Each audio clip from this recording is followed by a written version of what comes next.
रात चढ़ाए हठ योग अजमावे रावण। बम शंकर मन हर्षित आए पूछे अपन इच्छा बतलावे। कहे है रावण सिर नवाए मेरो घर तू चलो है स्वामी।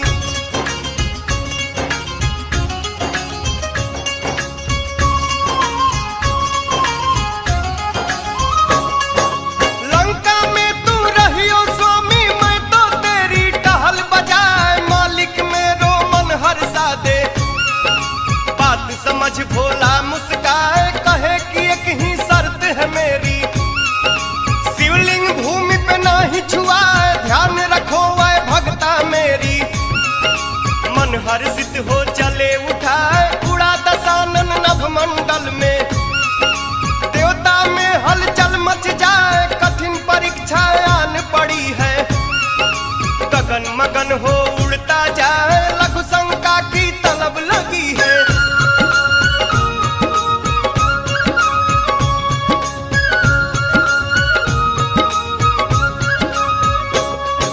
शिवलिंग लेके रावण देखे कोई कहीं नजर न आए। हो गई अब बर्दाश्त से बाहर एक ग्वाला दूर दिखाए। हाथ जोड़ शिवलिंग थमाया गिर गई बिजली वापस आए। देख धरा शिवलिंग पड़ो है और मर्दन यस जोर लगाए। छोड़ के वापस लौट चलो है बीच जंगल महगाए चराए। बैजू ग्वाला रोज अजावे एक अचंभा देख गुस्साए। गैया मेरी कौन दूहो है।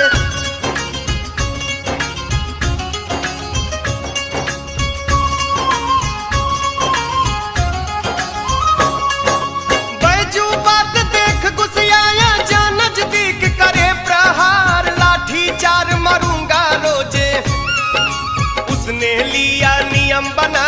लाठी चार मारूंगा रोजे। एक दिन बैजू गया भूखा चेउनी वाला मुंह में डाला। बात अचानक याद आ जाए आज तो लाठी नहीं है मारी। जैसे जाके लाठ उठाए मारन चाहा जोर लगा के।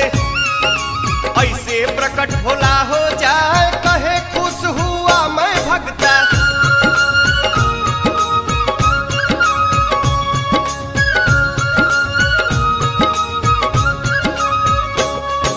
शिव रूप जब सामने आया बैजू हर हर नीर बहाए। कहा माफ तू करना स्वामी मूर्ख मैं तो समझ न पाए। कैसे मुंह दिखलाऊं स्वामी।